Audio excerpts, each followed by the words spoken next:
All right, you guys, I'm going to show you how to make a volume of revolution. Cool.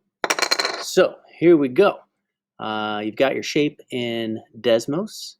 It should be fully enclosed. Mine has 1, 2, 3, 4, 5, 6, 7, 8 sides. Now what you're going to do is export it. So up here is the share graph. Export image right there. And choose large square. All right, and it doesn't matter what line thickness you choose, and then download it. Okay, it's important that the graph, before you do that, it fills most of the screen. If you have it really small like that, then when you export, you're not going to see much of it. So fill the screen, then export it. Now let's go over to Onshape, and you're going to create a new document here where it says create. Boom. Document right there. So create document. Let's call it volume of revolution.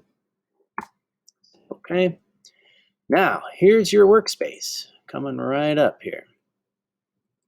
And you notice you have a top view, front view, and right view.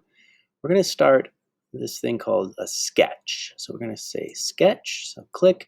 And then it wants to know, well, what plane do you want to sketch on? Let's sketch on the front plane. So click here where it says front. Or you can go out to the field here and click where it says front. And then go ahead and go over to what's called a view cube. Click where it says front, and now you're going to view your workspace from the front view. And let's import that image we just downloaded. So on your toolbar here, and sometimes if you are on a Chromebook, you won't have as much room as I do here.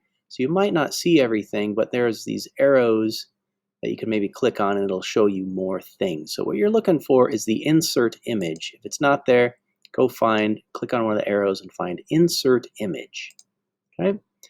And now there's no image files for you because all of your work here, you're doing this work in the cloud. So you have to import into the cloud that image that you just downloaded. So click this little import down here on the bottom. And it should give you an option to go find, for me it was called Desmos Graph, something or other, in my downloads. So I'll go find it. There it is. I want that one.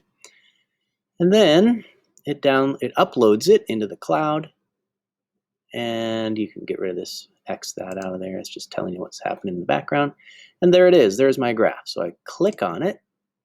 And then click anywhere out here. Don't click right there at the origin. That's going to lock it to there. Just click anywhere out here in the field. Click once. And just make it any size.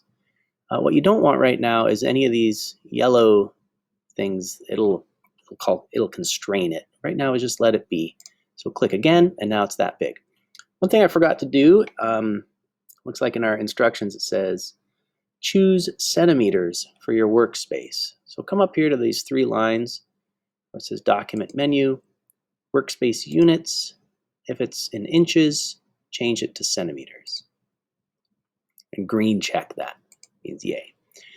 Okay, another thing I forgot to have you do, number 2, share your document with mdal@blainesd.org. So up here where it says share, click there, and then go right here, search emails, just type in my email, mdal@blainesd.org, and then click share. Okay, then I can look at it. I can help you if you need me to.